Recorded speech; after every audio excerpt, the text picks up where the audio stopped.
la vidéo. Et nous voici donc ce soir pour eh bien, un nouveau stream. Hop, je modifie ça, que je balance là. Voilà. Alors, l'idée de ce soir, ça va être quelque chose qui va être basé sur les enseignements que j'ai pu entendre depuis Elfie Gamer, les petites recherches Google et autres, sur un sujet assez intéressant qui est celui du Dharma. Donc ça va être le principal sujet de ce soir. Un sujet sur lequel je vais à la fois être présent sur le stream mais aussi sur Discord pour pouvoir échanger, donc évoquer quelques thématiques avec des éléments contextuels, des éléments euh, de contenu entre guillemets, et ensuite pouvoir en discuter avec bien le chat s'il y en a qui souhaitent communiquer, mais principalement avec les personnes de Discord pour avoir plusieurs sons de cloche. Encore une fois, je n'ai pas la vérité, je n'ai encore moins la vérité sur ce qu'est ou ce que n'est pas le Dharma. J'ai quelques éléments que j'ai été creuser un petit peu à gauche à droite afin de fournir une base de réflexion qui, j'espère, pourra vous être utile. Alors, venons-en du coup au sujet du jour. Ce que je vous propose pour ça, c'est... on s'applique... et on évite de se tromper.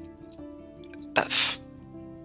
Voilà. Du coup, c'est de suivre le petit PowerPoint qui va être présent là pour pouvoir nous former une base de réflexion et de discussion.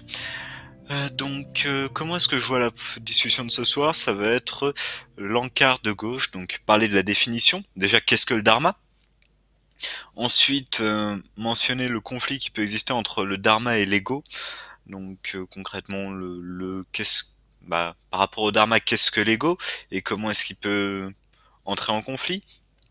Ensuite, parler de comment on en arrive au Dharma et mentionner ce que j'en ai compris, donc c'est principalement lié au karma. Ensuite, une petite histoire qui vient du Mahabharata qui permettra d'ouvrir la discussion sur la notion de dharma qui se passe au-delà du bien et du mal. Nous poursuivrons sur le cycle de la vie, comme on dirait dans le Roi Lion, avec le dharma, et enfin mon dharma dans tout ça. Mais bon, pour commencer la discussion, du coup, Wikipédia nous explique que dans l'hindouisme, le mot a l'essence suivant. Ordre universel cosmique, loi éternelle, morale, devoir, vertu, droiture.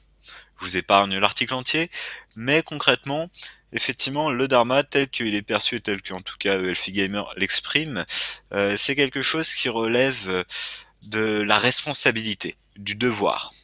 Donc le dharma, là-dessus, va être lié à un certain accomplissement de soi. Dans le monde oriental, Bouddha disait que l'être humain était voué à deux choses, la souffrance et la mort, et concrètement, ça peut paraître un petit peu triste, un petit peu à abattre les gens, mais concrètement, la manière de vivre ne serait pas de tenter de fuir la souffrance comme on peut le faire dans le monde occidental, en se gavant de données à gauche à droite et en essayant de ne pas vivre au quotidien, mais au contraire d'accomplir son dharma. Le dharma qui va permettre d'agir par un devoir et de nous permettre de développer une motivation, une capacité, une volonté qui va nous permettre de faire plus que ce que l'on pourrait faire simplement en agissant pour soi. Donc voilà concrètement ce qu'on pourrait mentionner vis-à-vis des bases du Dharma. Certains pourraient mentionner par exemple Gandhi, Martin Luther King, qui croyaient en une idée plus grande et qui, de par ce fait, ont réussi à l'accomplir, à l'atteindre et effectivement à inspirer des milliers et des millions de personnes. Mais le dharma d'une personne peut aussi être ce qu'est son devoir par rapport à lui-même, par rapport à sa famille, par rapport à ce qu'il estime important. Et donc là-dessus, on va pouvoir amener la réflexion. Euh, des petites questions pour l'instant? Non, Des réflexions? très clair. Pas vraiment, à part une petite réflexion sur le fait que ben, concrètement, quand par exemple personnellement j'étais en Inde, c'est vrai que j'étais dans un endroit où un petit village, la cité sacrée de Krishna, Vrindavan, et l'idée de dharma était vraiment, vraiment très présente. Au-delà des temples, vraiment, même les personnes rencontrées avaient son concept et cette idée, et c'était très important et intéressant. Voilà. Et du coup, pour eux, le dharma se traduisait effectivement par cette idée de devoir qu'ils avaient à accomplir. C'est bien ça là-bas aussi? Ou ça C'est colle à peu près à l'idée? Ou pas du Oui, tout? ça colle à l'idée de devoir. Concrètement, c'était non seulement un devoir envers les dieux, Mhm. très souvent envers les dieux, mais aussi un devoir envers eux-mêmes pour ceux qui étaient, j'allais dire, les moins pauvres. Parce que la strate la plus pauvre va principalement avoir un dharma envers les dieux et va pas forcément avoir un respect considérable eux, pour leur propre existence. En soi. D'accord. Bah, effectivement, là-dessus, je j'ai pas forcément. Ouais, j'avoue que le système de caste, j'ai vaguement compris le pourquoi du comment, mais effectivement, j'ai encore un peu de mal avec ouais, le justifier, le comprendre. Effectivement, ça permettait une certaine stabilité de ce que j'ai pu en comprendre. Le fait que bah tu te demandes pas si tu seras guerrier, si tu seras roi, si tu seras paysan. C'était quelque chose qui mettait en place une stabilité et qui évitait, on va dire, les questions qu'on peut se poser maintenant, qui sont des questions du type qu'est-ce que je vais faire de ma vie? La réponse, tu l'avais à l'époque. Qu'est-ce que je vais faire de ma vie? Bah, j'appartiens à un tel caste. Voilà ce que je vais faire de ma vie. C'est clair et net. D'autres auront un autre rôle à jouer. Moi, j'aurai celui-là de par eh bien mon karma, de par mon dharma. C'est c'est là où je dois être en cet instant et ça me permet, avec ce dharma, d'accomplir ce qui est important pour moi. Bon, là-dessus, je suis pas forcément entièrement convaincu, mais effectivement, ça permet, on va dire, le dharma, de donner ouais, un but en fait à la personne. Donc là-dessus, euh, le dharma, tel qu'il était en tout cas expliqué, c'est quelque chose qui va nous permettre d'aller contre ce qui nous est presque intuitif, à savoir rechercher le plaisir et éviter la souffrance. Concrètement, habituellement, dans nos mécaniques d'esprit, comment est-ce qu'on est censé fonctionner? Essayer de rechercher le plaisir, mais d'éviter la souffrance. Donc le dharma est ce qui va nous pousser, par exemple, à faire quelque chose qui va être désagréable, mais on sait qu'on le fait pour une cause qui est plus importante à nos yeux que le simple plaisir instantané. Par exemple, l'exemple qui était donné par Elfie Gamer et que j'ai trouvé assez parlant, c'est par exemple pour lui, il avait un dharma vis-à-vis de sa famille, de ses enfants. Et si on prend l'exemple d'une personne qui pointe le pistolet sur lui, sur Alok, bah concrètement, qu'est-ce qu'il va faire? Bah il va courir, il va essayer de fuir le pistolet parce qu'effectivement le pistolet c'est la mort, c'est la rupture, c'est la destruction. Mais si le pistolet est pointé vers son gosse, qu'est-ce qu'il va faire? Il va essayer de s'interposer. Donc d'un point de vue purement objectif, effectivement, la décision peut porter pas à confusion, mais effectivement, il se dirige vers la souffrance Oups, plutôt que le plaisir. Et donc, hop, je rectifie ça. Voilà. C'est autant une idée de rôle que de devoir en soi. Comme là, le rôle d'un père en soi est enfin, pas inscrit, mais est accepté. Mhm. C'est pas en tout cas, c'est pas un devoir de père que d'être ainsi. C'est un devoir qu'il choisit. Oui, Il se construit par rapport à son devoir et par rapport à ce qui est important pour lui. Et effectivement, personne, d'après ce que j'ai pu comprendre, en repartant de la définition dharma égale devoir égale responsabilité, personne ne naît avec un dharma. La personne va construire son dharma au cours de sa vie en fonction de ce qu'il va vivre, en fonction des éléments qui vont, eh bien, apparaître autour de lui, et effectivement par rapport à ce qu'il va vivre, effectivement. La petite comparaison que j'aurais pu faire là-dessus, c'est par exemple, prenons hmm, un fermier un peu en mode JDR. Concrètement, on a un gars, c'est un fermier, il a appris rapidement à se battre, même pas encore, hein, concrètement. Sa vie est toute tracée, il va trouver une épouse, il va avoir des enfants, il va vivre heureux, et son dharma sera de prendre soin de sa famille, et c'est ok. Mais prenons ce même fermier, et à un moment il y a des brigands qui attaquent sa femme et sa fille, et il finit malheureusement par les tuer, lui va prendre les armes pour, eh bien, essayer de rattraper les choses, de peut-être de venger sa femme et sa fille au début, mais ensuite de s'assurer que les 10 brigands et tous les autres brigands qui peuplent le monde ne feront jamais une telle chose à d'autres personnes. Et cet homme, dans cette réalité alternative, sera devenu le chasseur de brigands, et son dharma sera de sécuriser les routes afin que plus jamais personne ne connaisse la douleur que d'avoir perdu un des siens aux mains des brigands. C'est la même personne, sauf que d'un côté il y a eu quelque chose qui a été tragique pour lui, quelque chose, une expérience différente en fait. L'environnement a été différent, la personne a évolué différemment, et en fonction de ça, son dharma a changé parce que les priorités n'étaient pas les mêmes, ce qui était important à ses yeux n'était pas la même chose, et du coup il a chopé de l'XP dans des zones différentes, et il a évolué différemment.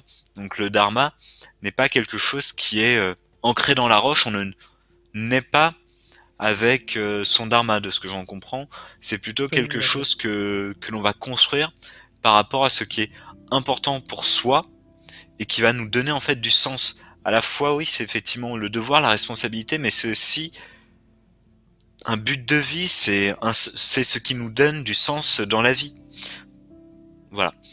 Donc, là-dessus, est-ce que ça résonne peut-être avec ce que tu avais compris du Dharma en Inde, ou je suis totalement Si, si, à au côté? contraire, ça résonne bien. Il y a même beaucoup de. Je sais qu'on voit par exemple pas mal d'articles, même de gens en Inde, où pas concrètement un homme qui a perdu la vie de son fils à cause d'un trou dans le sol va se mettre à réparer tout ça, va se mettre à planter des arbres pour faire en sorte que également que son village ait un accès plus rapide à l'hôpital, etc., etc. C'est il y a beaucoup de volonté là-dedans. C'était pas sur 9gag ça? Il y en a eu.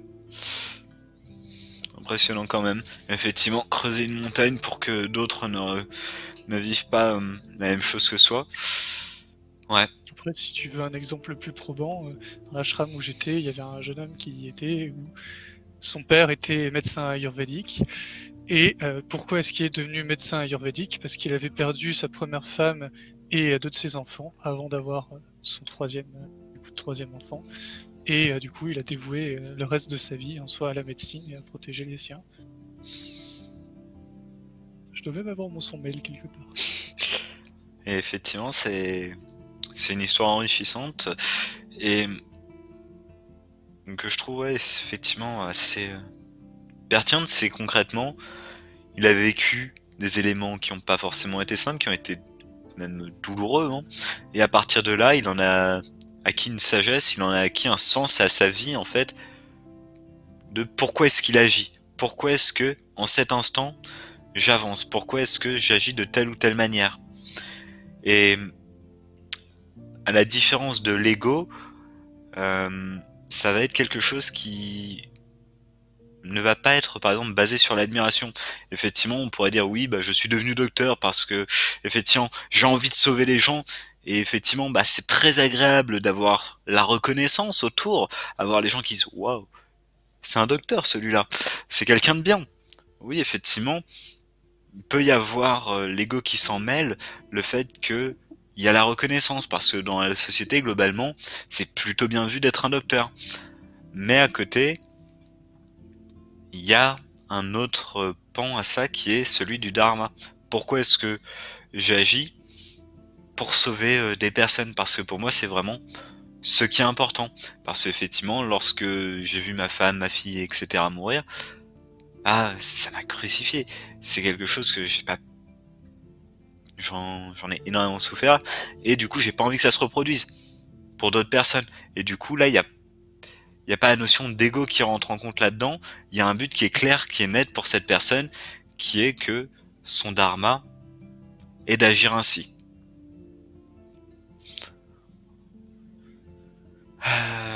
Voilà, effectivement, donc qu'est-ce que je voulais rajouter là-dessus? Effectivement, le la différence entre le dharma et l'ego. Donc, l'ego va essayer de se protéger par des raisonnements analytiques. Donc, par exemple, euh, mettons, allez, on va dire, tu as 22 ans, 23 ans, et tu te dis que t'aimerais bien, je sais pas, contribuer au monde, peut-être à travers du coding. Et tu te dis que bah pour ça effectivement va falloir passer par les bancs de la fac, mais que bah ça va t'amener à recroiser les personnes qui ont quoi 5 ans de moins que toi et qui vont se demander ce que tu fous là, parce que concrètement eux ont à 19 ans, ils se lancent là-dedans et toi t'as 23-24 ans. Ça risque de pas le faire. Culpabilité, autres éléments de ce type qui pourraient te dire non, va pas, ne retourne pas à la fac alors que t'en as envie, parce que vont penser les autres. Et du coup, c'est plus simple de rester sur ton PC à faire une LOL supplémentaire plutôt que d'embrasser cet appel qui te dit écoute, j'ai envie, je sais pas, de devenir codeur, j'ai envie de contribuer au monde, peut-être en faisant des études de médecine, peut-être en faisant, je sais pas, n'importe quel type d'études qui fait sens à mes yeux, qui a du sens pour moi, et bah, je vais choisir de faire une partie de LOL parce que dans la partie de LOL, j'aurai un plaisir instantané. Parce que dans la partie de LoL, j'aurais pas à être confronté à de la souffrance, au fait de devoir bosser dur, au fait d'avoir le regard des autres qui est être en mode ah 24 ans, 25 ans, 27 ans et encore sur les bancs de la fac, un loser celui-là. Et pourtant, si je sais pourquoi j'agis, si je sais le sens que je donne à ça en fait, le sens du dharma, celui de j'ai un objectif, je sais pourquoi je fais ça.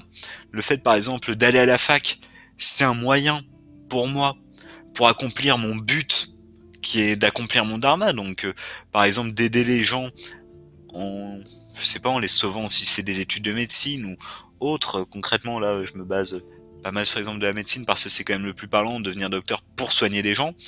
Bah effectivement entre la personne qui est là juste parce qu'elle sait pas trop pour quoi faire après le bac et qui se dit que bah des études de médecine ça a l'air quand même plutôt chouette, entre cette personne là et celle qui a 25 ans, qui sait qu'elle veut sauver des gens et qui sait eh bien que les études de médecine lui permettront qu'elle réussisse ou non ses études de médecine, mais en tout cas elle apprendra suffisamment pour aider au mieux les gens avec cela, et peut-être même juste aller dans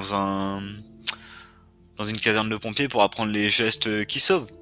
Ça peut déjà faire partie du dharma de sauver des vies.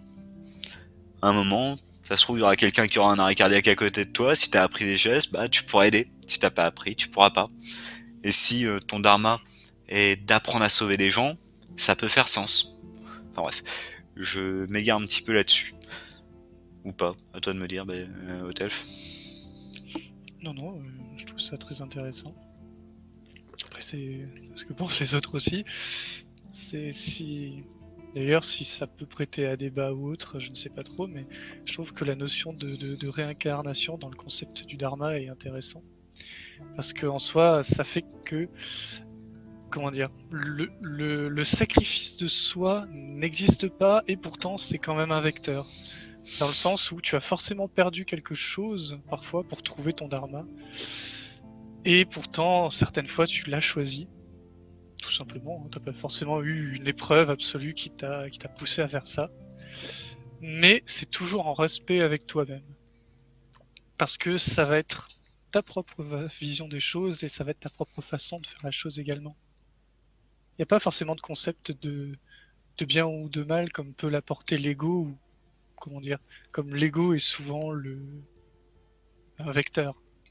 Et d'ailleurs, par exemple, dans les ashrams où j'étais, l'un des maîtres qui y résidait m'a dit que, enfin, nous a parlé et nous a dit que son propre maître à lui, la première chose qu'il faisait chez ses étudiants, c'était de leur faire visualiser leur propre ego pour qu'ils arrivent à passer outre l'ego.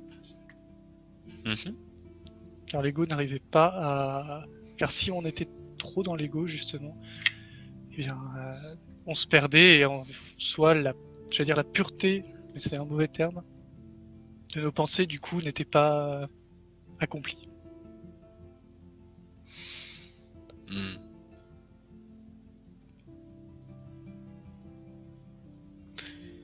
Effectivement, dans l'ego, on peut se perdre de ce que j'en comprends, dans le sens où on perd de vue ce qui est important, effectivement, même si t'es devenu médecin, pas pour la reconnaissance, mais pour sauver des vies, ou que enfin, à partir du moment où ça va être la reconnaissance après en société, etc., peut te faire perdre ton objectif de base. Et pareil dans l'ashram où tu étais, c'est apprendre à se détacher de l'ego, de ce qui va permettre de protéger entre guillemets ses émotions du reste. C'est désactiver ce shield qui se met pour essayer de nous protéger un peu, quoi. C'est ça. C'est essayer de gagner tous les bonus liés à une profession ou à un choix sans en avoir des malus. Hmm. Et du coup, effectivement, pour repartir là-dessus, du karma au dharma, du coup, c'est à peu près le point où on en était, je pense. Le karma, qu'est-ce que c'est par rapport au dharma? Après, je nuancerai quand même ce qui a été mentionné, donc l'aspect réincarnation. Juste avant, effectivement, c'est quelque chose auquel on croit ou on croit pas. Le dharma peut quand même donner du sens même sans l'aspect réincarnation. C'est accomplir son objectif de vie, sa responsabilité, ce que l'on souhaite faire de sa vie. En fait, c'est donner du sens à sa vie, au-delà de l'aspect réincarnation et d'avoir une vie qui soit, on va dire, bonne, juste, qui contribue au monde. Et effectivement, bon, dans l'hindouisme, avec le brahman, qui est le tout auquel on revient à terme, avec le cycle des réincarnations et en boucle jusqu'à pouvoir se transcender ce cycle et revenir au Brahman originel. Tu me corriges si je me trompe, hein, mais de ce que j'en ai retenu, c'est ça. On va avoir quelque chose qui justifie en fait de dédier sa vie à une cause qui est plus grande que soi en fait. Mais même sans ça, on peut trouver et construire sa cause, son dharma, ce qui va nous motiver à avancer. Et dans notre société moderne, entre guillemets, cet élément-là est quelque chose qui, à mes yeux, fait réellement sens parce qu'on est de plus en plus nombreux à se dire mais en fait pourquoi je suis là, qu'est-ce que je fous là, quel est mon objectif, est-ce que j'ai fait 10 ans d'études pour faire un bullshit job, quel est mon sens dans cette vie quoi. Je me souviens lorsque j'étais consultant, ouais, je me demandais vraiment ce que je foutais là parce que bah ça avait pas de sens. Je bossais pour une grosse entreprise, je voyais même pas pourquoi. Et ouais, j'avançais tant bien que mal avec ce que j'avais, mais à ce moment-là, je me disais qu'il manquait quelque chose en fait. Je voyais pas le pourquoi j'agissais ainsi. Et en fin de compte, bah ça faisait partie de l'XP en fait, l'XP que je gagnais petit à petit pour affiner ce qui fait sens à mes yeux, ce qui est important pour moi, ce qui est important effectivement dans mon vécu, pour ensuite savoir vers quoi je veux me diriger. Et là-dessus, je trouve ça vachement important le fait d'essayer, plutôt que d'avoir peur de l'échec, se dire ça pourrait me tenter, mais ne pas oser essayer par peur de l'échec. Tente et au pire, bah tu verras si ça te plaît, tant mieux. t'en ressortiras grandi. Si ça te plaît pas, tant mieux aussi parce que bah t'auras pu apprendre quelque chose d'autre. Effectivement, les expériences permettent ouais, de gagner en maturité, qu'elle soit quelque chose qui devienne ton mode de vie ou pas. Par exemple, après des études en marketing, bah je me retrouve dans un poste dans lequel elles sont pas du tout mobilisées et c'est ok. J'ai pas besoin de les mettre en valeur. Je sais ce qu'elles m'ont apporté et j'aurais pas voulu que ça se passe autrement parce que sans elles, sans tout ça, bah j'en serais peut-être pas là à vouloir aider les gens d'un point de vue ouais, d'un point de vue juste de la communication non violente.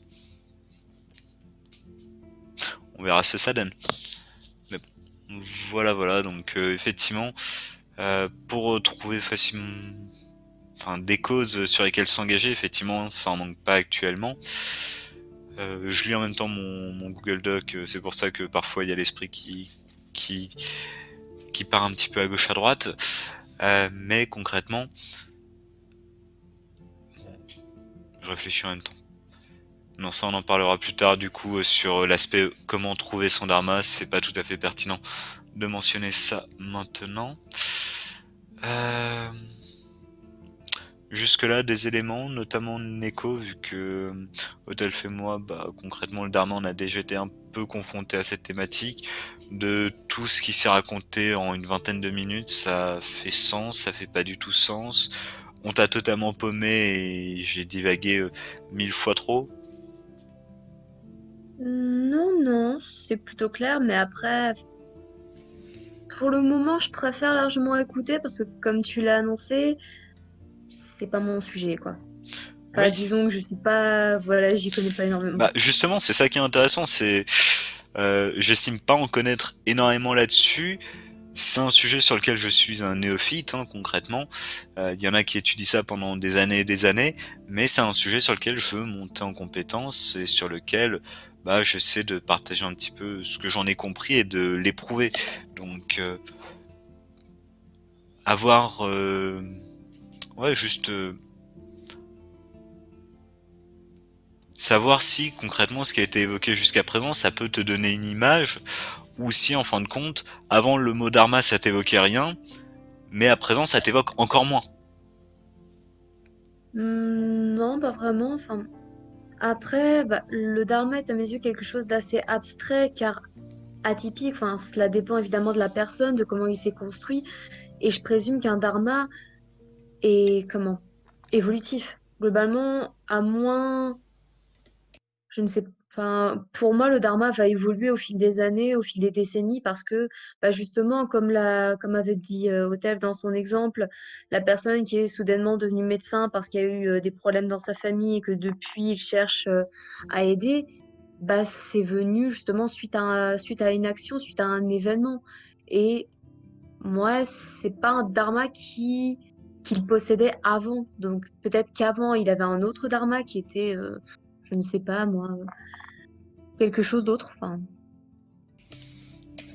Alors oui, effectivement, c'est tout à fait exact, en tout cas dans la compréhension que j'en ai. C'est quelque chose qui va évoluer en fonction de l'XP que tu vas gagner.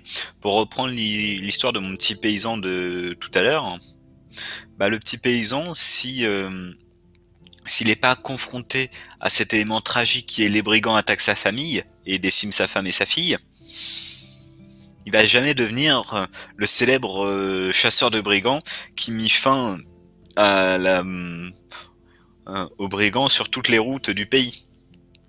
Par contre, il sera devenu le bon père de famille qui a su prendre soin de sa femme, de sa fille, euh, et en fin de compte, oui, prendre soin de son foyer.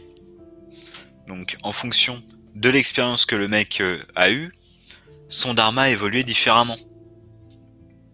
Donc, c'est pour ça qu'il y a une notion qui est celle du karma, c'est le contexte et les environnements extérieurs qui vont faire que euh, ton dharma va évoluer. Si le mec avait jamais été confronté à la perte de sa fille, son dharma aurait été totalement différent.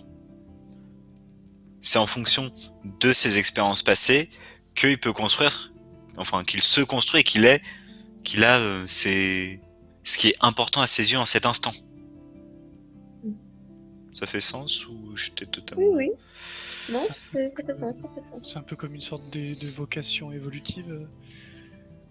Presque comme un choix de carrière, en fait, mais du point de vue moral. Parce que là-dessus, j'ai l'impression que oui, le dharma est vraiment lié à la morale de la personne. Alors Et là, quand je parle de morale, c'est pas le j'ai le moral dans les chaussettes, je vais faire du surf pour m'améliorer. C'est le moral, la moralité. alors là-dessus, effectivement, on va y revenir dans un tout petit instant avec une histoire qui vient du Mahabharata. Mais avant, vu que je relisais le PowerPoint, en plein milieu, il y a écrit le syndrome du sommet qui est en lien avec l'ego. Donc ça, concrètement, pourquoi est-ce que j'ai écrit ça, moi? Je sais même plus. Désolé là-dessus, j'ai l'esprit qui se perd quelque peu, mais je me souviens que c'était quand même relativement important. Donc si vous m'accordez juste un instant, hop, Take your time. hop, voilà. Alors, tchouk, tchouk, tchouk, tchouk, tchouk.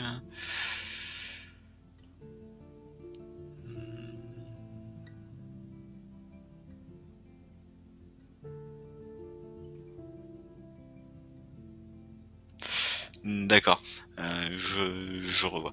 Alors, concrètement, le syndrome du sommet, c'était aussi par rapport à l'ego et notamment par rapport aux attentes. Donc, effectivement, lorsqu'on se dit, je vais devenir médecin parce que, effectivement, bah, c'est prestigieux, je me vois bien faire ce métier, je me vois bien, moi, c'était concrètement manager de marque ou autre, bref, on s'en fout, mais concrètement, on va tout endurer pour atteindre cet endroit-là.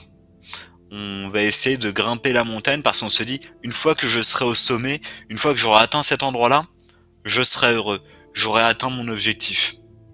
Et du coup, on va encaisser la souffrance tant bien que mal pour aller jusque au sommet.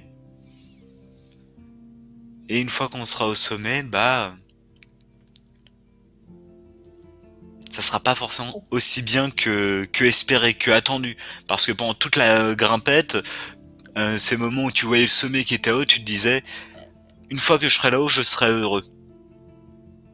Et en fin de compte, bah, une fois que tu y es, t'es pas spécialement plus heureux que lorsque t'étais à grimper.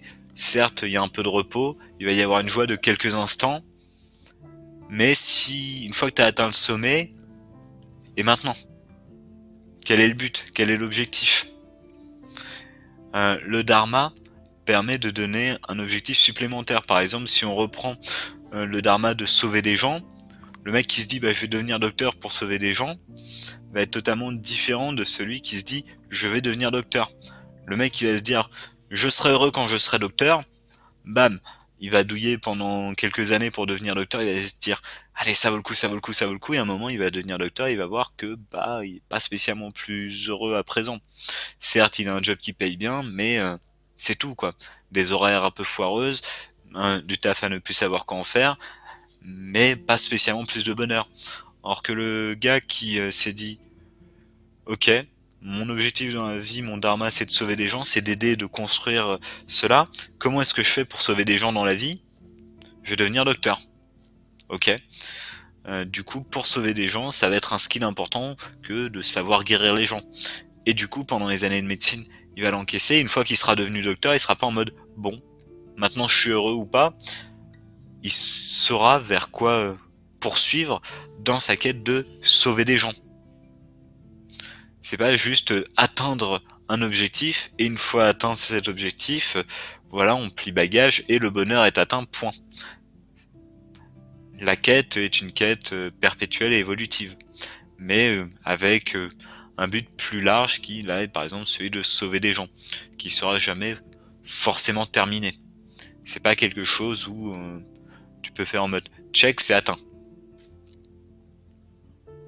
Là-dessus, justement, enfin, le pourquoi manque dans la situation de bah, je veux devenir médecin. Tu veux devenir médecin? Ok. Pourquoi? Bah, Et Et c'est ça qui serait à clarifier pour avoir la satisfaction, parce que tu dis, bah tiens, oui, je veux être médecin, pourquoi? Pour sauver des vies. Cool, je deviens médecin, je vais sauver des vies, c'est harassant, certes, mais je suis satisfait parce que bah, mon but plus large que l'objectif, que l'étape en fait. Être médecin, pour moi, c'est une étape pour l'objectif plus large de sauver des vies. Enfin, Exactement. Le dharma sera de sauver des vies. Et donc l'étudiant en médecine qui va avoir ce dharma sera beaucoup moins déçu d'être docteur que celui qui savait pas forcément pourquoi il était étudiant en médecine. Et mine de rien, celui par exemple qui a ce dharma de sauver des vies sera peut-être aussi beaucoup plus motivé. D'un côté, il y en a un qui est là parce qu'il savait pas trop où aller après le bac. Il avait 18 de moyenne et voilà, la médecine c'est la voie royale pour ceux qui ont leur bac avec 18 de moyenne. Du coup, il est allé en médecine. De l'autre côté, t'as le mec qui sait qu'il veut sauver des vies. Que pour lui, c'est ça qui est important. Du coup, il va peut-être faire médecine. Mais à côté, il veut aussi se lancer dans d'autres éléments pour augmenter encore ses capacités à sauver des vies. Je sais pas, il va peut-être commencer à faire des études en psychologie, il va peut-être... j'en sais, j'en sais rien. essayer d'élargir, de faire du Voilà, bénévolat, faire quelque chose qui, exactement. même s'il est dans l'attente de sauver des vies du point de vue médical, bah, il pourra quand même se satisfaire d'aider pendant ce processus qui est quand même assez long. C'est pas Mm. simplement se satisfaire d'aider, mais effectivement, il aura l'impression, il aura le sentiment de contribuer à servir encore une fois ce qui est important pour lui. Mm. Alors, à présent, je vais raconter une petite histoire et dans le dessus, je serais curieux d'avoir vos avis à différents moments de l'histoire. Cette histoire elle vient du Mahabharata. Donc concrètement, c'est un des textes relativement fondateurs de l'hindouisme que j'ai lu lors de la préparation de certaines séances de Vampire la Mascarade pour Neko. Et que j'ai retrouvé dans une vidéo de Elfie Gamer. Alors, cette histoire, c'est celle de Shantanu. C'est le roi d'un pays. Il a un fils aîné, donc un fils qui est sage, qui est altruiste et qui fera un super roi. Bon, Shantanu, pour une raison X ou Y, on rentrera pas dans ce détail-là, mais finit par divorcer. Il a un fils, concrètement, tout va bien pour le mieux parce que bah il est roi d'un pays qu'il aime et il sait que pour ce pays, il va lui offrir un bon roi, à savoir son fils. Et un jour, Shantanu va chasser et sur son périple de chasse, il va rencontrer une jeune et jolie demoiselle dont il va tomber éperdument amoureux. Donc il va hésiter, il va en discuter un petit peu et son fils va l'inciter effectivement, Bhishma, le fils, va l'inciter bah, effectivement à tenter sa chance. Concrètement, il est plus marié, tant qu'à faire, autant autant tenter sa chance quoi. Donc Shantanu va aller voir le chef des bateaux, The Boat King, c'est comme ça que il est appelé, pour lui demander la main de sa fille.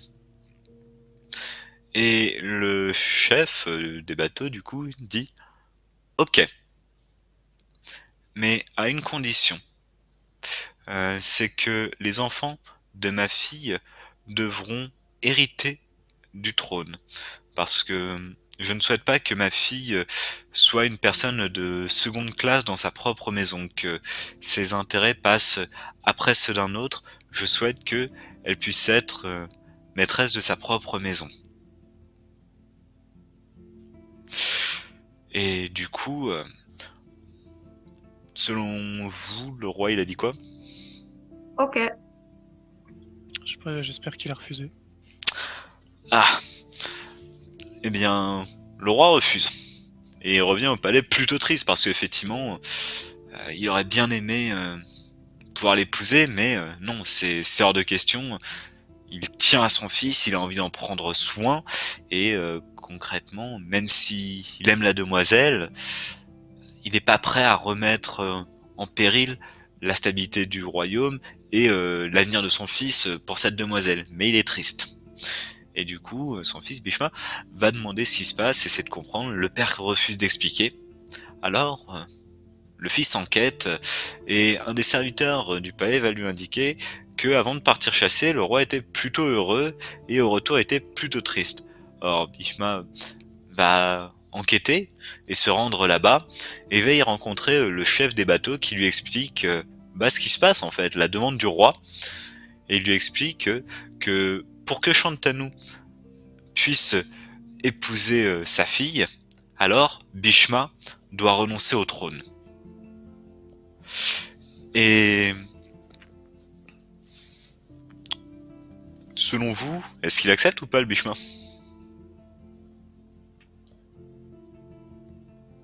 De renoncer au trône pour que son père puisse épouser celle qu'il aime. Je pense que oui.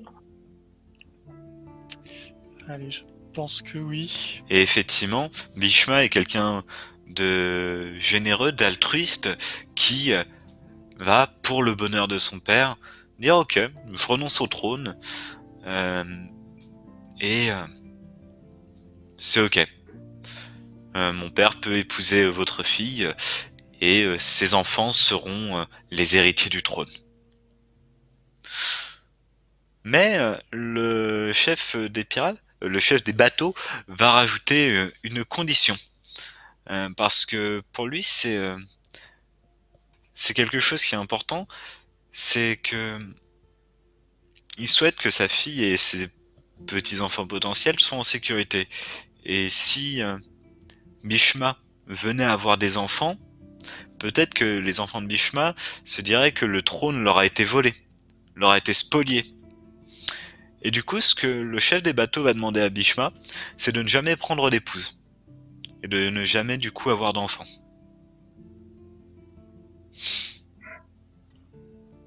Pour être sûr que ses petits-enfants ne soient jamais menacés par ceux que Bhishma pourra avoir. Et que fait Bhishma? J'espère qu'il hésite. J'espère qu'il refuse. Eh bien, il accepte.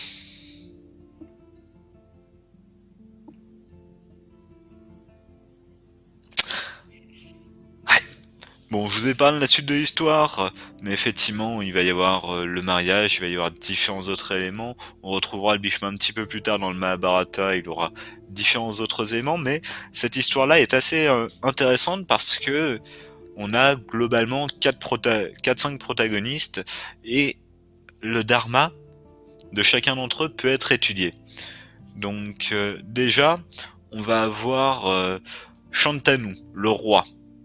Est-ce que concrètement, quel est le dharma de ce monsieur, de Shantanu? Le bonheur de sa famille, de son fils notamment. Mhm. Enfin, le fait que... Et son royaume également. Pour lui, donc, son fils était voué à devenir roi car c'était quelqu'un qu'il estimait bienveillant et digne de cela. Effectivement, mais du coup, il accepte quand même le sacrifice de son fils, mais effectivement, je suis assez d'accord avec toi sur le fait que il avait une responsabilité vis-à-vis à la fois de son fils, mais aussi de son royaume. Ensuite, le chef des bateaux, selon vous, d'ailleurs, comment est-ce que vous le percevez, ce chef des bateaux? Plutôt malin s'il arrive à faire une telle transaction. Donc, Yep. d'un côté, on a malin. Ça dépend en fait si tu penses de manière optimiste ou pessimiste.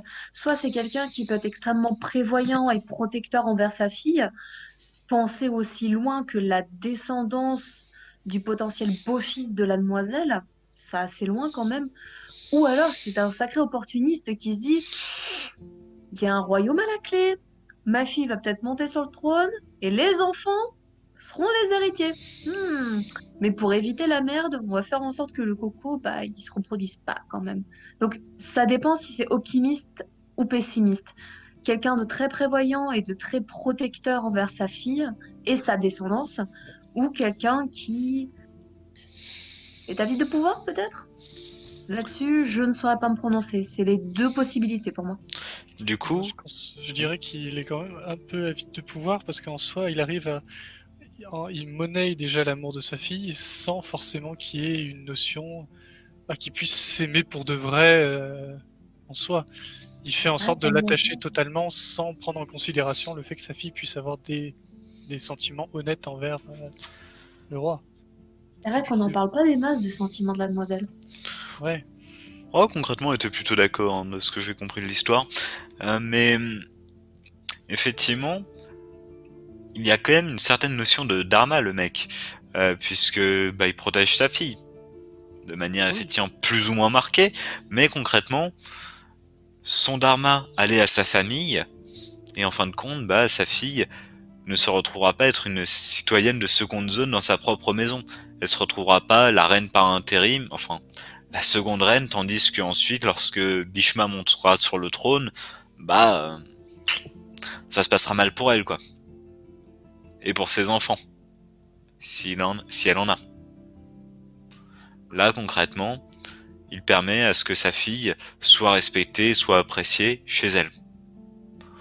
Donc, effectivement, son alignement est quand même bon. On va aussi entre enfin le mauvais ou neutre, si on parle en alignement D&D, mais concrètement, il prend soin de sa fille. Il a réussi à la mettre sur le trône et à s'assurer que ses enfants soient aussi en sécurité. Là-dessus, il a plutôt bien géré son coup, le monsieur. Bah, la sécurité est assez relative. Enfin, dans une situation où, imaginons qu'avec le temps, la rancune se fasse et laisse et dévore la bienveillance dont a fait preuve le fils et qu'ils se disent, à l'époque, j'ai tout sacrifié pour que mon père soit heureux. Je commence quand même à regretter potentiellement ce choix parce que globalement, ça veut dire que je n'ai pas pu prendre d'épouse, je n'ai pas pu avoir de descendance, je n'ai pas pu diriger comme mon père le souhaitait à l'époque. La sécurité, il aurait pu y porter atteinte d'une certaine manière avec le temps. Mhm. Alors là-dessus, pour donner un petit peu la suite de l'histoire, un peu en mode spoiler, le mec effectivement a bien renoncé à ça, mais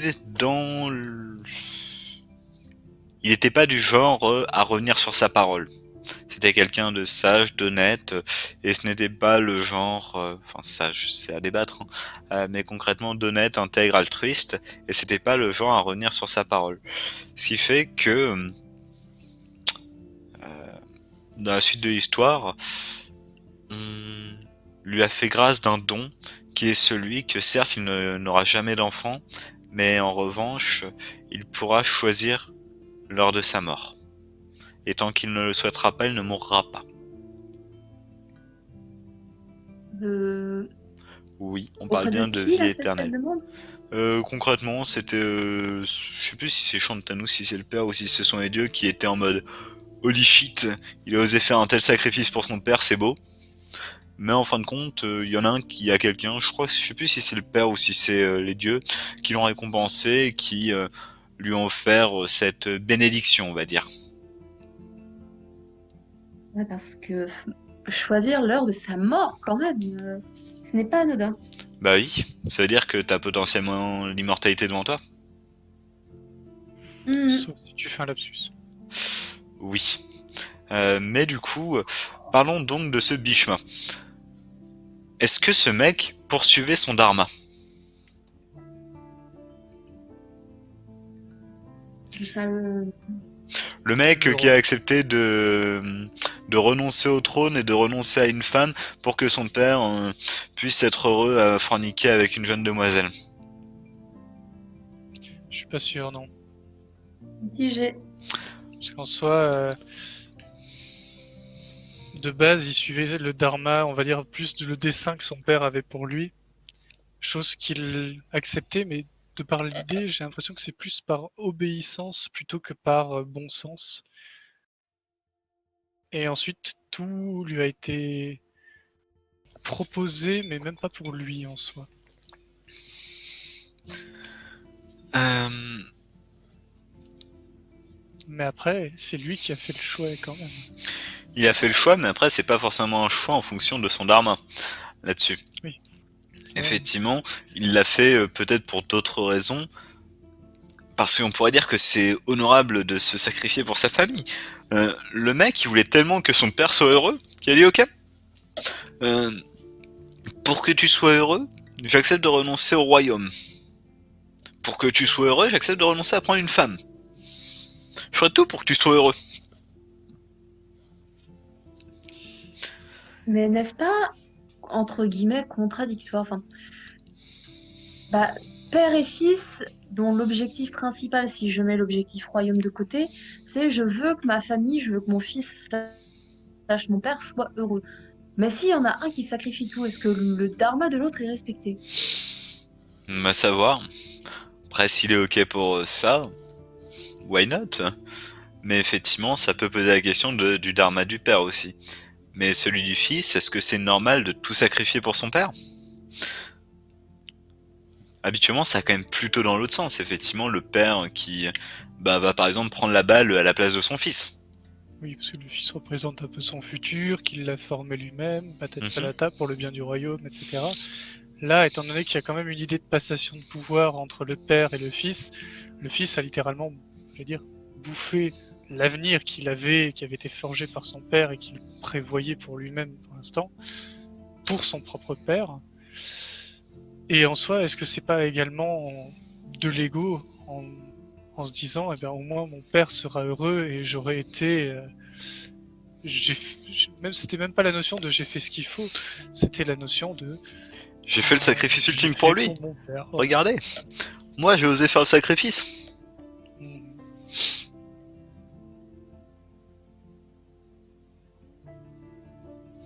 Après, tout est interprétable aussi, hein.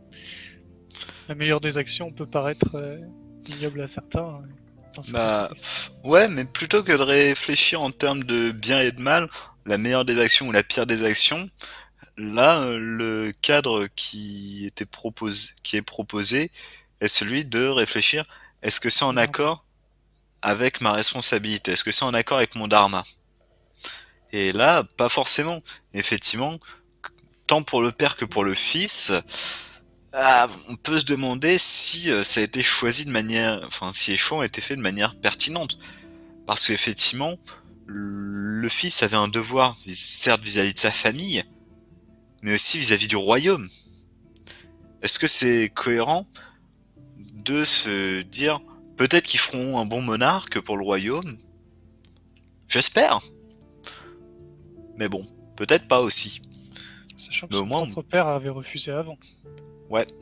Mais au moins, mon père sera heureux. Est-ce que c'est pertinent de sacrifier à la fois soi et à la fois le royaume, juste en espérant que son père soit heureux avec? Soit on n'est pas sûr qu'il puisse être heureux après, et Mhm. Du coup, là-dessus, ça peut quand même poser question vis-à-vis de ses responsabilités et de son devoir. Donc, est-ce que Bishma suivait bien son dharma? La question, ouais, je serais quand même plutôt tenté de dire que pas tant que ça.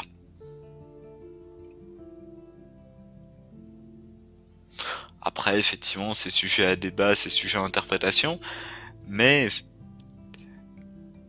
le dharma permet une grille de lecture qui n'intègre pas uniquement le mal et le bien, mais avec plus de zones grises et effectivement des éléments dans lesquels chacun a des intérêts qui lui sont propres.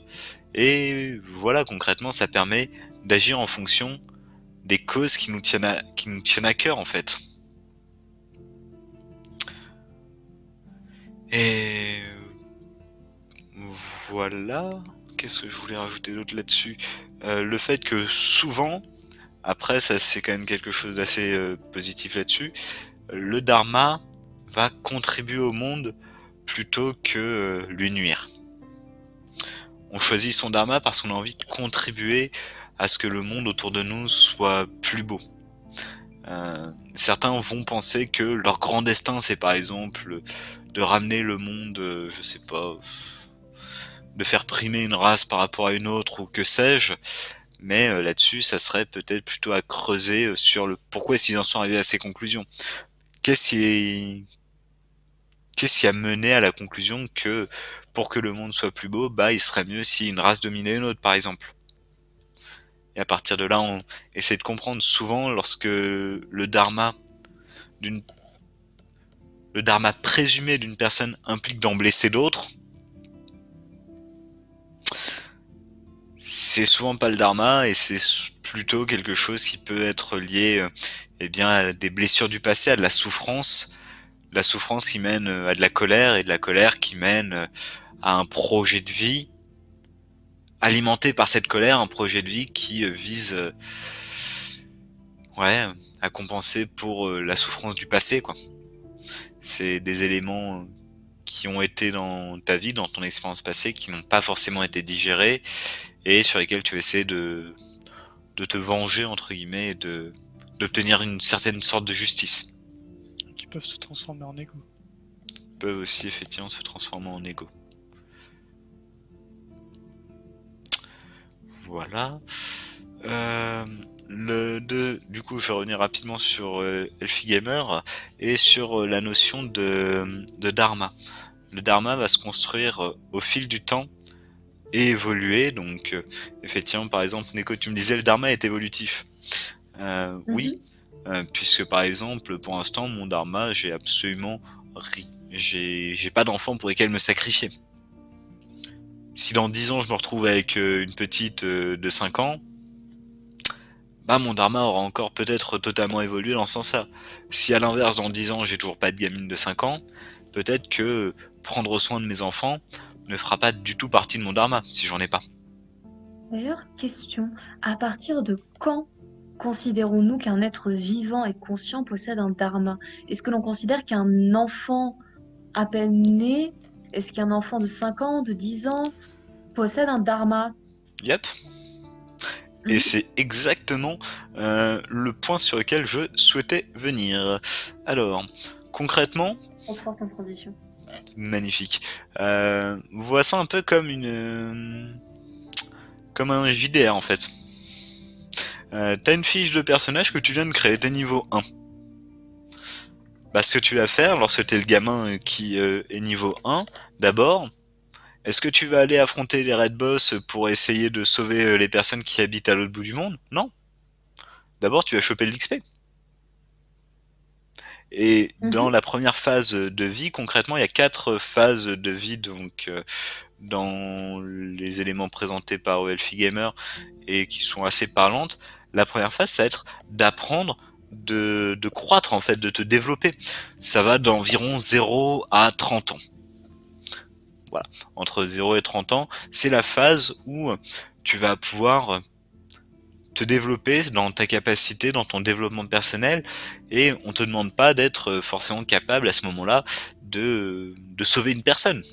Mais par contre, si pour toi c'est important de sauver une personne, ou c'est important pour toi, eh bien, de t'épanouir professionnellement, c'est partir en quête de ce qui peut te permettre de t'épanouir, de ce qui peut te permettre de mieux te comprendre, de ce qui peut te permettre de développer une certaine stabilité personnelle, de savoir qui tu es.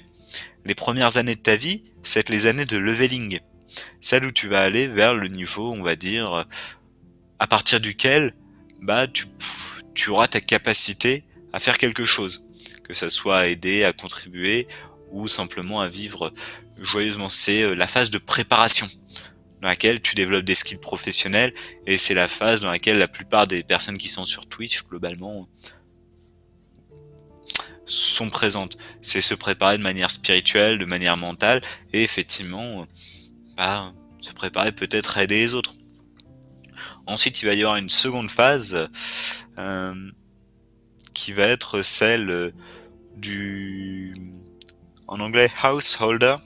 Donc, ça va être le responsable du foyer. Donc, c'est la phase où tu vas créer ton foyer. Dans celle où tu vas avoir des enfants, celle où tu vas générer peut-être une certaine stabilité financière, gagner en autonomie. Ensuite, il va y avoir une troisième phase qui va être celle de la phase de transition, celle dans laquelle tu seras capable de partager. celle dans laquelle tu seras capable d'aider les autres.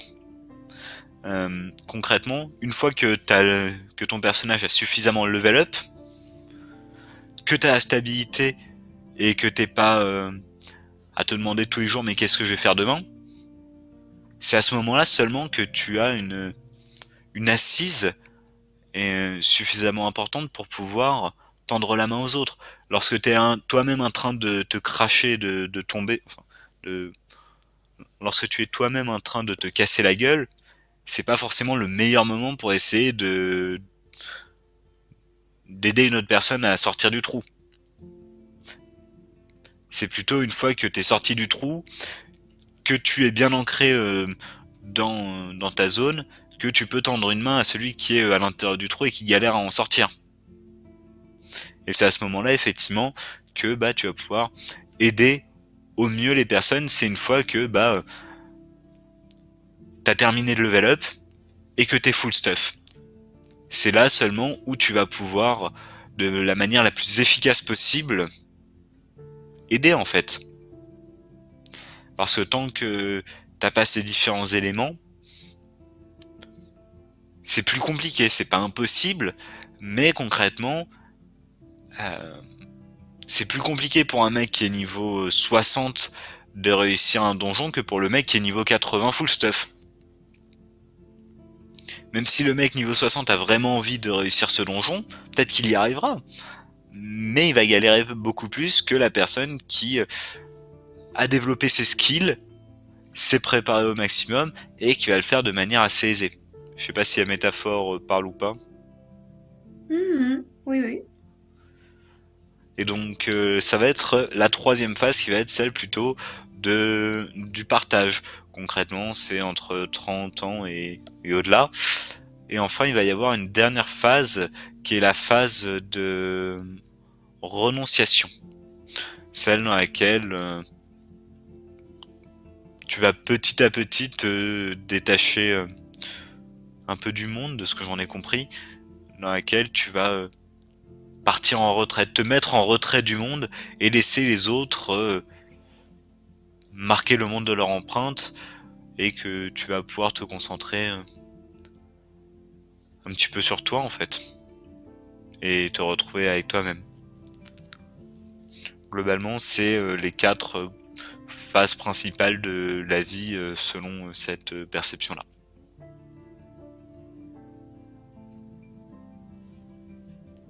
D'accord. Ça fait sens. Otis, ça correspond à peu près à ce que tu as pu... Oui, oui. Ok. Et effectivement, du coup, le dharma bah, évolue en fonction des âges. Et par exemple, une personne qui a 21 ans et qui travaille pour aider sa mère et sa grand-mère, bah, qu'est-ce qu'il fait avec une mère, par exemple, qui l'incite à partir et à construire sa vie? Où se trouve son dharma? À rester chez lui et à prendre soin de sa mère et de sa grand-mère durant leurs dernières années de vie? Ou à l'inverse, à gagner en indépendance pour que lorsque sa mère meurt, elle soit fière de ce que son fils est devenu? Selon vous? Je considère qu'il faut pas que le dharma de l'un entre pas en contradiction, mais essaye de forcer l'autre également. Il y a une idée de libre arbitre là-dedans. Du coup, à partir du moment où la personne estime que ce qu'elle fait, c'est-à-dire prendre soin de ses parents à ce moment-là, si elle le choisit, c'est le dharma qu'elle choisit et qu'elle désire accomplir.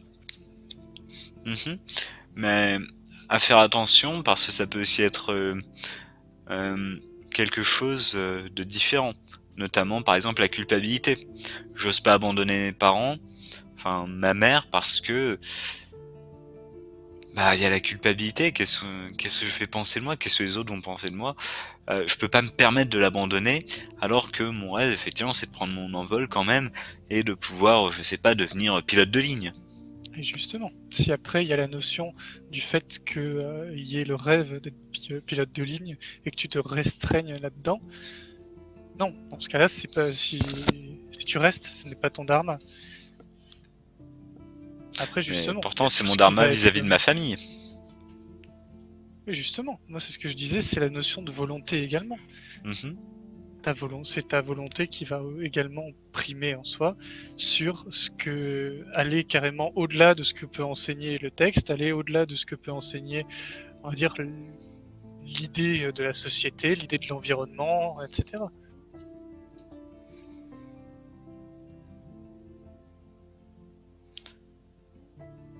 C'est ce qui va te motiver. C'est c'est l'élément effectivement qui va te pousser à aller de l'avant. Hmm. Après, la question c'est vers où? C'est une très bonne question. Et là-dessus, ça nous amène du coup à la dernière partie entre guillemets de ce petit point sur le dharma, le et mon dharma dans tout ça. Comment est-ce que comment est-ce que je sais où se trouve mon dharma? Comment est-ce que je le devine? Est-ce que je fais un sacrifice sur un autel rituel? Est-ce que j'en appelle à une planche de Ouija? Ou est-ce qu'il y a d'autres solutions un petit peu plus intéressantes pour essayer de trouver comment établir son dharma en fait? Là-dessus, du coup, il y a différents éléments qui ont pu être proposés. Pour certains, ça va être par exemple, là je vais en donner plusieurs, hein. Après c'est effectivement pas forcément the méthode ou quoi que ce soit. Euh, la première c'est par exemple de gagner de l'XP en fait. De gagner de l'XP dans des domaines qui nous intéressent. Donc concrètement, ça dépendra de l'âge de la personne, etc. Mais bah, par exemple, si t'es intéressé par l'informatique, creuse sur ces points qui t'intéressent, sur des skills que tu as envie d'acquérir, sur des éléments qui te font envie, des éléments qui te donnent, ouais, dans lesquels tu t'épanouis lorsque tu les étudies, lorsque t'es pas en mode oh, encore un cours de programmation, lorsque ouais effectivement tu prends plaisir à ça parce que par exemple tu te dis que créer un jeu vidéo c'est trop cool et que t'as vraiment envie de faire ça, bah dans ce cas-là effectivement les cours de programmation pour apprendre à créer un jeu vidéo, bah tu vas les enfiler assez facilement. Après si tu t'aperçois que c'est pas forcément ça qui te plaît, bah t'auras gagné un peu d'XP, t'auras mis un petit point dans la barre informatique et tu te seras aperçu qu'en fin de compte c'est pas forcément ce skill là qui t'intéresse. Du coup tu pourras mettre les prochains skills sur un autre élément, les prochains points de compétence sur une autre compétence. Et du coup, bah tu vas continuer petit à petit à pousser. Ça se trouve, la première chose que tu vas étudier, ça sera celle qui te correspondra parfaitement, et ça se trouve pas du tout. Et dans ce cas-là, bah réussir à s'en apercevoir et en fin de compte à te réorienter, à continuer cette quête de ce qui t'intéresse, ça peut te permettre bien d'avancer en fait, plutôt que de rester planté à te dire ah là là, j'aimerais connaître mon dharma, j'aimerais savoir ce que c'est mon avenir, ma destinée en fait, parce que le dharma, on peut aussi l'associer un peu à une notion de destinée, plutôt que de me dire j'aimerais qu'à un moment il y ait une lettre qui arrive par la poste et qui me dise voici quelle est ta destinée mon enfant. La destinée, tu es plus à mes yeux amené à la construire, à la choisir en fonction de tes expériences. Et effectivement, si tu passes ton temps à spammer les parties de LoL au fond de au fond, on va dire, allez, de la cave de tes parents et rien faire d'autre, est-ce que tu accomplis réellement ton dharma à ce moment-là, ou est-ce que tu gâches un petit peu ton potentiel par peur d'être confronté bah, au mob des zones de niveau 20 à 40 quoi. Concrètement, va choper l'XP, va découvrir le monde et va voir ce qui te plaît, ce que tu as envie de faire, ce que tu as envie d'amener ensuite à toi-même et à ta famille. Parce qu'effectivement, si on classe un peu les dharmas, en tout cas d'un point de vue de mon point de vue, il y a effectivement un dharma vis-à-vis du monde, pour moi, c'est celui d'aider à le rendre plus beau, mais il y a aussi vis-à-vis de soi, donc prendre soin de soi, s'autoriser à être heureux, à avancer dans cet objectif-là, l'objectif de prendre soin de soi, l'objectif de s'épanouir, c'est quelque chose que l'on se doit, entre guillemets. C'est quelque chose que l'on peut choisir et poursuivre. Si ton premier dharma va, je sais pas, aux autres, bah ça veut dire que tu feras toujours passer les autres avant toi. Donc c'est un peu dommage. Alors que si ton premier dharma est envers toi-même, envers le fait de prendre soin de toi, le fait de te construire, de te développer, après tu seras peut-être plus en mesure d'aider les autres une fois que tu auras pris suffisamment de level dans les choses qui t'intéressent. Et en fin de compte, à ce moment-là, tu seras capable d'aider les autres qui suivent un chemin similaire mais qui n'en sont pas au point encore où tu en es. Donc ouais, le premier gros conseil vis-à-vis du Dharma, c'est aller te farmer l'XP, aller à travers le monde et voir ce qui te plaît, ce qui te plaît pas. Le deuxième conseil, ça sera celui que j'ai déjà formulé, je sais plus si c'était une vidéo de CNV ou de Elfie Gamer, c'était celui de prendre une feuille et d'écrire euh, les moments de ta vie où tu t'es senti heureux, les moments où tu t'es senti épanoui, les moments qui avaient de l'importance pour toi. Tu prends une feuille et pendant une demi-heure, une heure peut-être, tu prends le temps d'écrire ce qui est important pour toi, les éléments qui ont été clés, qui ont eu du sens à tes yeux pendant toute ta vie passée. Prendre ce temps et voir ce qui en ressort pour ensuite effectivement le relire, l'analyser, voir si entre ces différents éléments il y a des points communs, s'il n'y en a pas, et à partir de là, apprendre à mieux réfléchir vis-à-vis de soi-même. Et donc ça c'est un exercice, ouais, je pense que c'était de la CNV que j'ai recommandé et qui va permettre d'approfondir en fait sa connaissance de soi, de voir où j'en suis maintenant et ce qui est important pour moi. Elfie Gamer proposait une autre solution là-dessus qui était celle d'écrire une page aussi qui est What's wrong with the world? Qu'est-ce qui est foireux dans le monde en cet instant? Tu prends le temps d'écrire une page sur qu'est-ce qui ne va pas dans le monde à cet instant.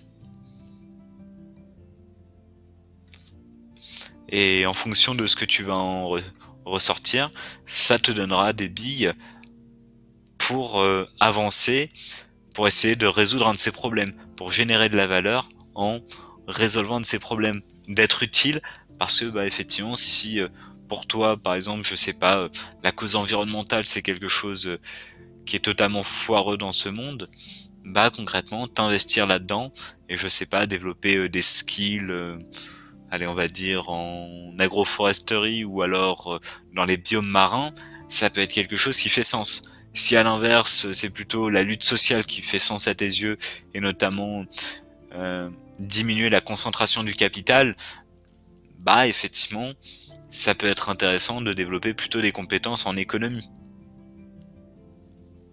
Donc, en fonction des éléments qui sont importants pour toi, ça va être quelque chose qui va te permettre d'avancer. Et là-dessus, il était tout à fait sérieux. Effectivement, je trouvais ça assez intéressant. Prends le temps d'écrire cette page.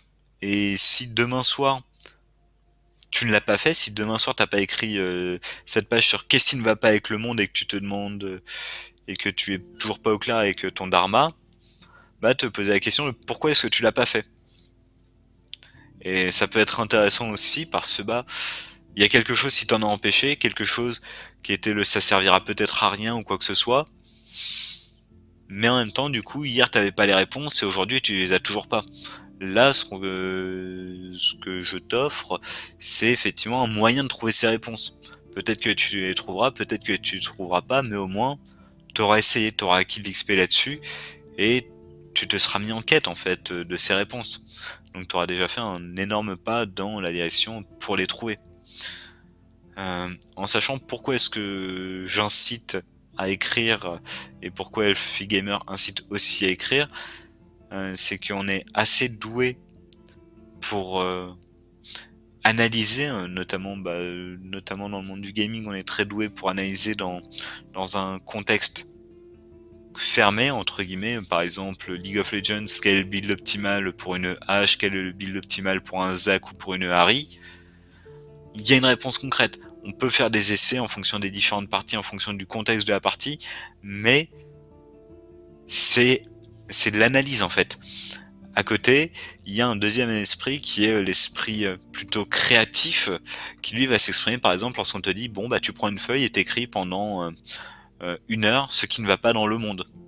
Là c'est plutôt l'esprit créatif qui va se mobiliser et qui va permettre de structurer et d'apporter ses réponses. Des réponses bah, à des questions que habituellement tu te poses pas en fait. Donc aller creuser là-dessus, aller s'enquérir de ce qui est vivant, de ce qui est important pour toi en fait, que ce soit les choses qui t'ont rendu heureuse ou les choses qui t'irritent dans ce monde, les choses où tu te dis ce monde est vraiment fucked up parce que ça et ça, bah si tu prends pas le temps d'y réfléchir, les réponses, tu ne prendras jamais le temps de les noter et du coup de les analyser. Et c'est pour ça, première étape, prendre 1 heure pour écrire par exemple qu'est-ce qui est fucked up dans ce monde, et ensuite prendre le temps de relire ce que tu as écrit et de voir ce que tu peux y faire.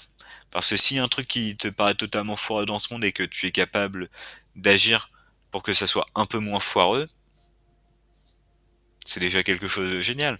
Quelque chose pour lequel tu auras pu contribuer à ce que le monde soit un peu meilleur. Et qui fait sens du coup à tes yeux.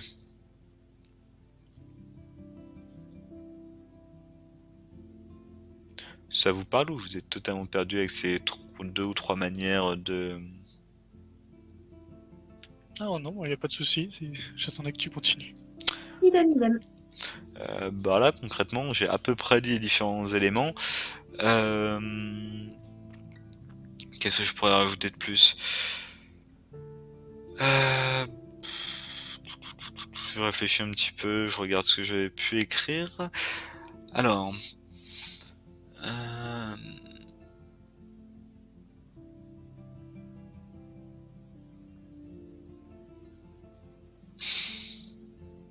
Ouais, bah concrètement, est-ce qu'il y a des questions? Est-ce qu'il y a des éléments sur lesquels vous souhaitez peut-être rebondir par rapport à ces éléments sur comment trouver son dharma? Ou par rapport à tout ce qui a été évoqué précédemment? Sinon, enfin, vous me le dites. Je pense que tu as plus creusé l'idée que moi pour l'instant. Donc non, j'ai pas vraiment... Et du coup, bah, je vous invite à le faire et à voir ce qui en ressort. Et si vous voulez, on peut tenter pour, je sais pas, on se met avant le prochain stream, on essaie de se partager une page Word sur ce qui va pas dans le monde. What's wrong with the world right now? Qu'est-ce qui est foireux dans le monde?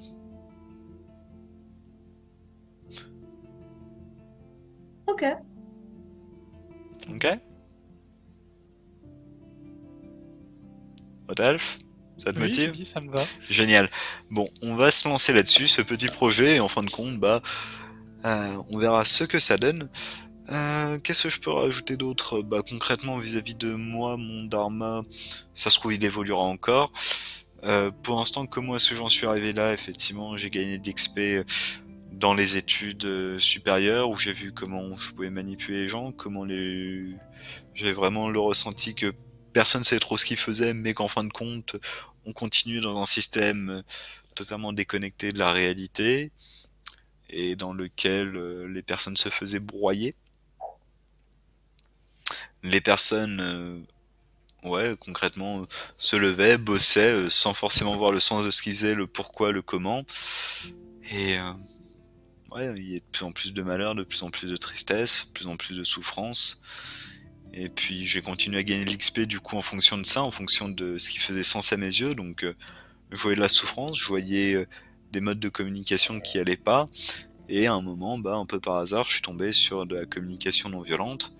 Et du coup, je me suis lancé là-dessus. Et j'ai creusé les concepts de communication non violente tout en continuant à gagner de l'XP aussi dans le domaine professionnel.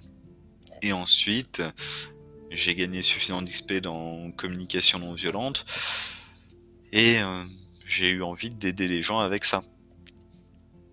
Donc de base c'était plutôt les amis que j'essayais d'aider, les proches, en clarifiant certains points. Et en fin de compte, j'ai avancé petit à petit là-dessus en essayant d'aligner mon mode de vie avec mes valeurs, avec ce qui me paraissait important, avec quelque chose qui soit plus avec une connexion entre les gens qu'une déconnexion, parce que ce qui m'avait fait vraiment mal dans un des premiers stages de CNV, et rien que d'y repenser maintenant, c'est assez émouvant, ouais quand même, c'est que en 2 jours avec des inconnus, j'arrivais à plus m'ouvrir que je ne l'avais jamais été avec des amis ou même ma famille. Et ça faisait mal de me dire que, ouais, j'évoquais des sujets avec eux que j'osais pas évoquer avec ma famille, avec des parfaits inconnus. Parfois, l'inconnu, ça aide aussi. Ouais, On n'a pas le fait d'être jugé, on sait que c'est quelqu'un qu'on ne reverra peut-être jamais et qu'au final, on peut limite confier nos secrets, car c'est... Voilà, ouais, mais un peu perdu. ce qui fait aussi que ces personnes-là, j'avais une connexion émotionnelle qui était plus forte qu'avec certains amis. Avec des personnes au bout de 2 jours. Est-ce que c'est plus fort ou est-ce que c'est différent, tout simplement?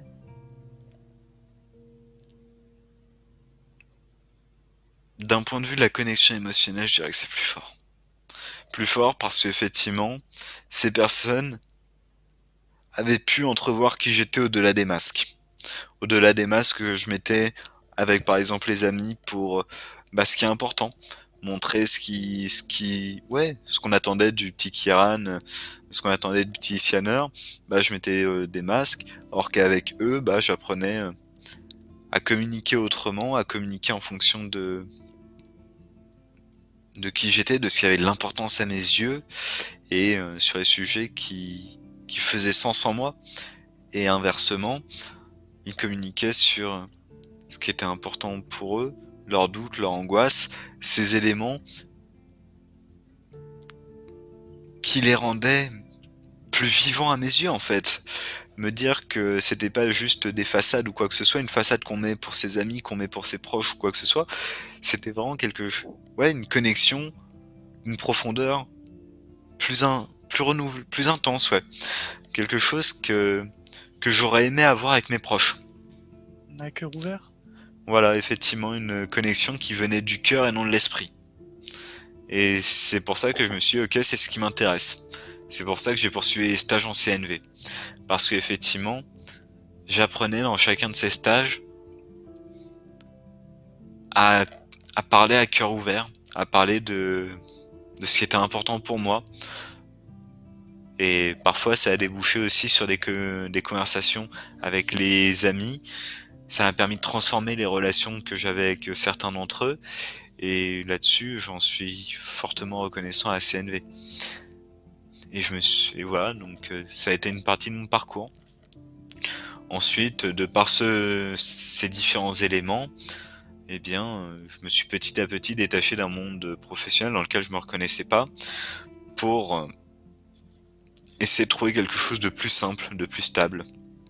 Et je me suis fixé cet objectif et j'avance vers lui pas à pas.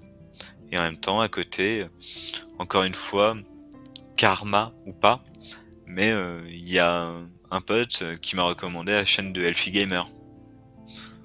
Une chaîne sur laquelle j'ai vu des personnes apprendre à parler à cœur ouvert, apprendre à se confier, à aider. Et ça permettait à la fois de les aider eux, ça permettait à la fois d'aider les spectateurs, ça permettait de donner du sens en fait à ces exercices. Et c'est quelque chose qui m'a motivé bien à faire ça aujourd'hui, à faire ce type d'activité. Parce que concrètement, me dire tiens tous les dimanches soirs je vais passer 1 heure et demie à raconter des trucs sur internet par rapport à ce que j'ai pu creuser le reste du temps, ou à passer 5 heures, 10 heures à écouter des vidéos, à prendre des notes, à faire ci, à faire ça, plus à faire de l'introspection, plus faire ci, faire... Concrètement, c'est pas forcément ce qu'il y a de plus plaisant. Mais après, je vois le sens qu'il y a derrière, je vois l'intérêt que ça a pour moi, que ça a pour les autres d'un point de vue du développement personnel, et c'est quelque chose que je fais avec plaisir du coup.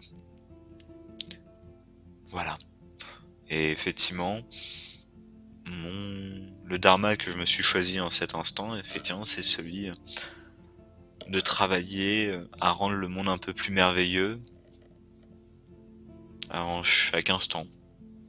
Essayer que, ouais, même si c'est juste une toute petite étape, si c'est un petit pas qui va dans un sens, le sens de la vie, dans le sens de l'élan de vie, dans le sens du merveilleux, bah c'est génial. C'est un petit pas dans une direction qui me convient. Et c'est un pas que je prends volontiers. Et voilà.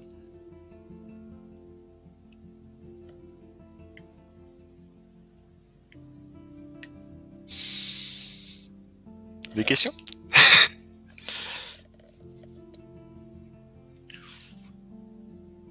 Pas vraiment.